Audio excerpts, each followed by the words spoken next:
Essentially, it's parliamentary investigations first. Once that is concluded, then the talks go on. What's the latest development now having on the path to finding a solution here?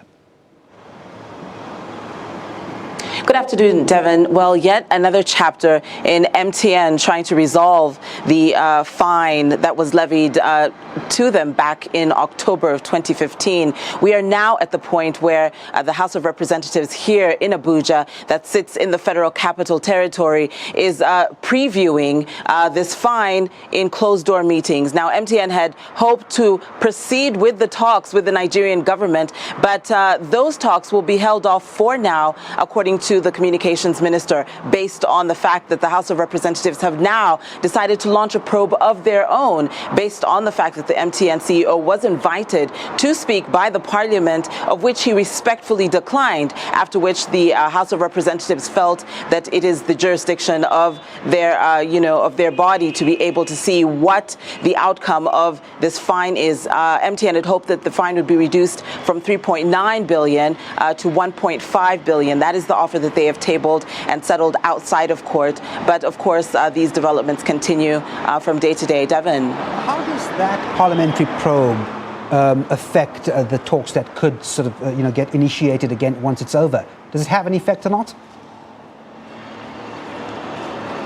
Well, Devin, it was assumed that the National Communications Commission here, the regulatory body that is attached to the telecoms, would have sufficient weight to be able to deal with MTN in resolving this issue. However, the NCC was sidestepped by the Nigerian government in trying to broker this deal. MTN, however, exacerbated the deals by taking the Nigerian government and the NCC to court, saying that indeed the fine that had been levied and reduced to 3.9 was still in question and required a finer look. The leaning of, the House of Representatives into this matter is really quite significant. Not only can the talks no longer continue, but the probe might yield that MTN may have to contend with the fine that's already on the table. It is really quite significant that the House of Representatives here in Nigeria have now got involved in this fine, and it seems to be that MTN will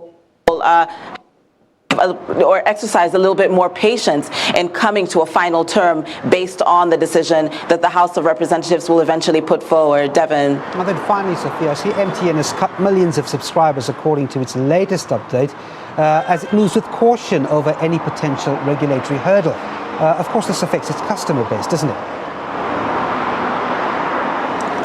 Well, MTN has always asserted through their press releases that business will go on in Nigeria as usual, and that this would be handled as a separate matter that would eventually, be concluded. MTN subscribers here have often, said that MTN has provided a service that has been compromised over the years. And as a result, the regulatory body looking to MTN in a closer manner, really saying that the service that is provided by MTN, as well as the revenue that is received in Nigeria, is unprecedented all over the continent. And therefore, MTN has also needs to take a considerable amount of consideration when it comes to the service that they provide. But MTN will continue here. They have renewed their licensing through 2016 and are continuing to, acquire smaller, or smaller companies that are supplying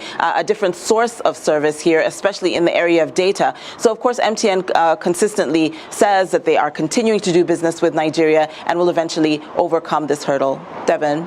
Thanks very much indeed. Sophia Adengo, they're live to us from Abuja.